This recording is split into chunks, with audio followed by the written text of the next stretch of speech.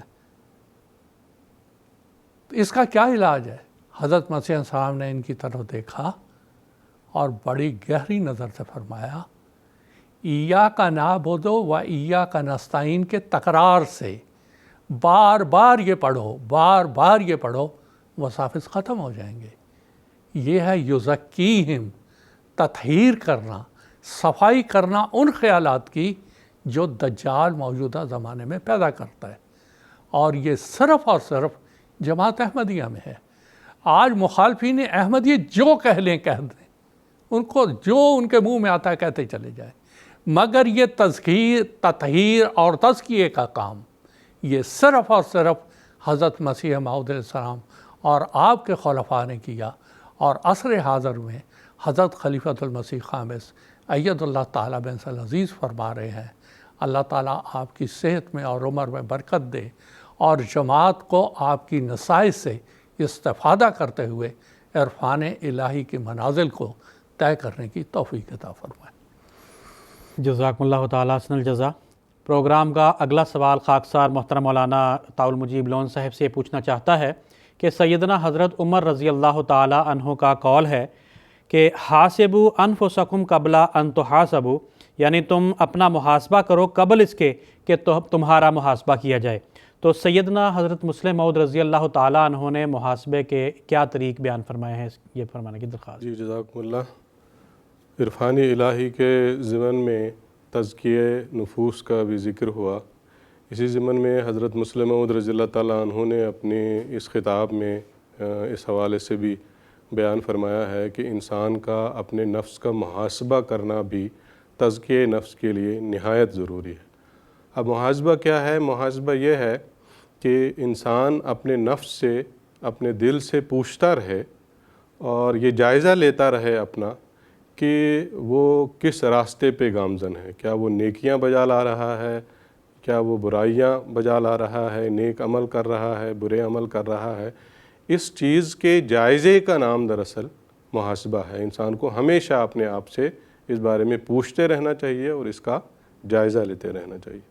حضرت مسلم موعود رضی اللہ تعالیٰ عنہ نے فرمایا کہ یہ بہت ضروری ہے، اور اس کا ذکر قرآن مجید میں بھی آیا ہے۔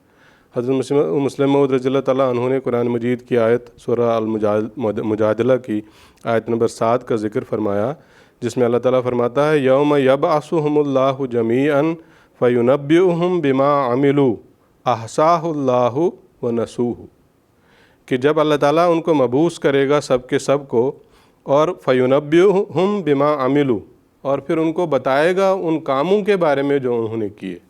احصاہ اللہ، اللہ تعالیٰ نے ان کو گن کے رکھا ہوگا، شمار کر کے رکھا ہوگا، محفوظ کر کے رکھا ہوگا۔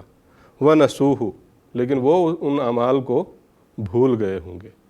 یعنی دنیا میں رہتے ہوئے جن اعمال کا انہوں نے حساب رکھنا چاہیے تھا، جن اعمال کے بارے میں ان کو جائزہ لیتے رہنا چاہیے تھا کہ ہمیں کیا اعمال کرنے چاہیے، کیا نہیں کرنے چاہیے، اس کے بارے میں وہ بھول گئے ہوں گے۔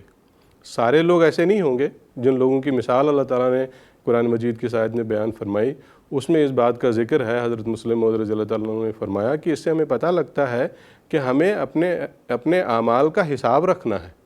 ہم نے دیکھنا ہے کہ ہم اچھے کام کر رہے ہیں کہ برے کام کر رہے ہیں، اپنے نفسوں سے پوچھنا ہے۔ اور اسی ضمن میں جیسے کہ ابھی آپ نے سوال میں بھی ذکر کیا، حضرت عمر رضی اللہ تعالیٰ عنہ کا یہ بڑا مشہور قول ہے کہ حاسبوا قبل ان تحاسبوا، حاسبوا انفسکم قبل ان تحاسبوا، اپنے نفسوں سے کا حساب لو اس سے پہلے کہ تمہارا حساب لیا جائے، یعنی قیامت کے روز تم سے پوچھا جائے تمہارے اعمال کے بارے میں، اس سے پہلے اپنا حساب لو اور اپنا محاسبہ کرتے رہو۔ تو اس کا ذکر کرتے ہوئے حضرت مسلم موعود رضی اللہ تعالیٰ عنہ نے پھر محاسبہ کے طریق کیا ہیں، وہ کس طرح اس کی تفصیلات حضور رضی اللہ تعالیٰ عنہ نے بیان فرمائی کہ کس طرح محاسبہ کیا جاتا ہے۔ حضور نے فرمایا بعض چیزیں ہیں جو لوگوں کو پتہ نہیں ہے، اس لیے محاسبہ کرنے میں ان کو دقتیں بھی پیش آتی ہیں۔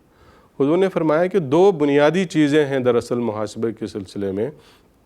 ایک محاسبہ وہ ہے جو جز کے بارے میں ہوتا ہے، جس کا مطلب یہ ہے کہ ایک صرف ایک عمل کے بارے میں محاسبہ، کوئی انسان کوئی عمل کرنے لگے تو اس کے بارے میں اس نے محاسبہ کرنا ہے کہ یہ کیسا عمل ہے جو میں کر رہا ہوں.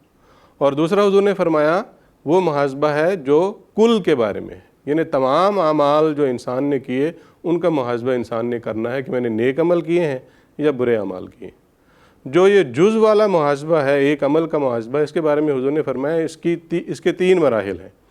پہلا مرحلہ وہ ہے جب ایک انسان عمل کر رہا ہوتا ہے تو اس وقت اس نے اپنے نفس سے پوچھنا ہے کہ جو عمل میں کر رہا ہوں یہ کس غرض سے کر رہا ہوں، یہ اپنے نفس سے پوچھے. وہ اگر وہ برائی کوئی کر رہا ہے، جیسے مثال کے طور پر حضور نے فرمایا کوئی چوری کرنے لگے تو اپنے نفس سے پوچھے یہ چوری میں کیوں کر رہا ہوں، کس مقصد سے کر رہا ہوں. تو ظاہر ہے اس کا نفس اس کو یہ جواب دے گا کہ مال کے حصول کے لیے. تو پھر اس کا نفس اس کو بتائے گا کہ مال کے حصول کا یہی ذریعہ ہے، صرف یہ تو ناجائز ذریعہ ہے، اور یہی چیز اگر میرے مال کے بارے میں کوئی اور سوچے تو کیا میں اس کو قبول کروں گا، برداشت کروں گا. تو اس طرح اس کا نفس اس کو ملامت کرے گا اور اس کو برے عمل سے روکے گا. پھر حضور نے فرمایا کہ ایک مرحلہ وہ آتا ہے کہ جب وہ کام کر رہا ہوتا ہے تو کام کے بیچ میں اس کو محاسبہ کرنا ہے اور اپنے نفس سے سوال پوچھنا ہے کہ میں جو یہ کام کر رہا ہوں اس کے لیے جو میں نے ذریعہ اختیار کیا ہے وہ صحیح ہے کہ نہیں. بعض دفعہ انسان نیک کام بھی کر رہا ہوتا ہے لیکن ذرائع غلط استعمال کرتا ہے. تو یہ سوال جب انسان اپنے نفس سے پوچھے گا، غلط ذریعہ استعمال کر رہا ہوگا تو اس کا نفس ملامت کرے گا. حضور نے فرمایا پھر تیسرا مرحلہ وہ ہے جب عمل کے اختتام پر آتا ہے، عمل ختم ہونے کے بعد، اور وہ یہ ہے کہ انسان اپنے نفس سے یہ پوچھے کہ میں نے جو یہ کام کیا ہے اس کا نتیجہ کیا نکلا. اگر اس کا نتیجہ برا نکلا اور اس کے نتیجے میں اس کے اندر تکبر پیدا ہوا تو پھر یہ نیک عمل نہیں ہوا، یہ پھر برا عمل ہوا. تو پھر وہ اس کا نفس اس کو ملامت کرے گا کہ یہ تو برا عمل تھا. بے شک نیک عمل کیا میں نے، لیکن اس کا نتیجہ چونکہ برا نکلا اس لیے وہ عمل بھی برا ہو گیا. لیکن اگر اس کا نتیجہ اچھا ہے اور اس عمل کے نتیجے میں اس کے اندر تذلل اور انکسار پیدا ہوتا ہے تو پھر وہ اچھا کام ہے. پھر اس کا نفس اس کو کہے گا کہ اس کام کو مزید کرتے چلے جاؤ. تو یہ تو ہو گیا جز کے بارے میں محاسبہ. پھر کل کے بارے میں محاسبہ بھی حضور نے فرمایا کہ بہت سارے اعمال کو اکٹھا تو انسان نہیں سوچ سکتا کہ کیا کیا کیا کیا کام میں نے کیے ہیں. تو اس کے لیے ضروری ہے کہ وہ تقسیم کرے. اللہ تعالیٰ کے بارے میں کون سے اعمال ہیں، نفس کے بارے میں کون سے اعمال ہیں، لوگوں کے بارے میں کون سے اعمال ہیں، اس طرح ان کی جز بندی کرے، تقسیم کرے اور پھر ان کے بارے میں سوچے.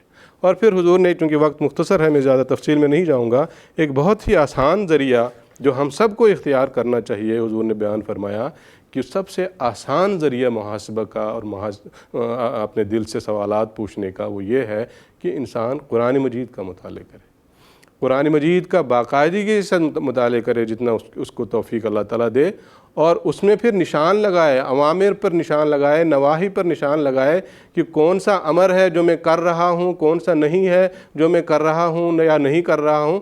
تو جب نشان لگائے اور غور کرتا رہے اور اپنے نفس سے پوچھتا رہے تو اس کے نتیجے میں اس کے نفس کا محاسبہ ہوگا. اور حضور نے ضمن میں فرمایا کہ قرآن مجید ایک انجینئر ہے جو روحانیت کی عمارت کو مکمل کرنے کے لیے ضروری ہے.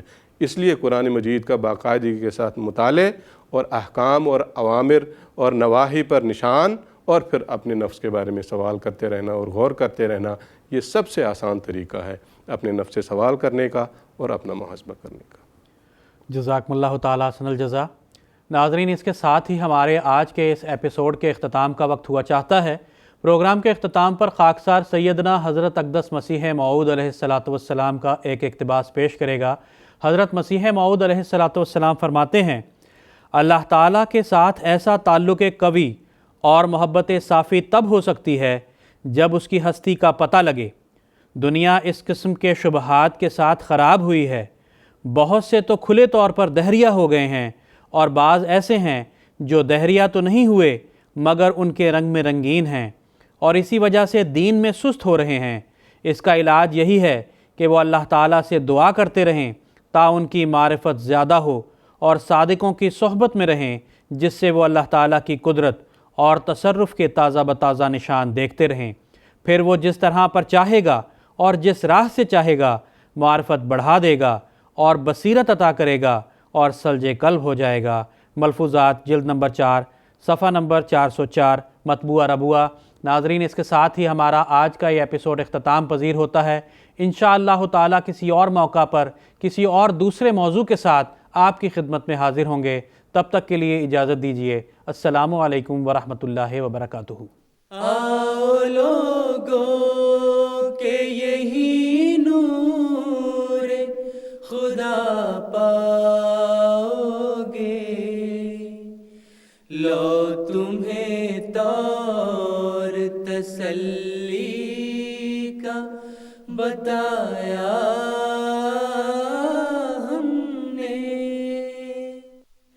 آؤ لوگوں کہ یہی نور خدا پاؤ گے، لو تمہیں طور تسلی کا بتایا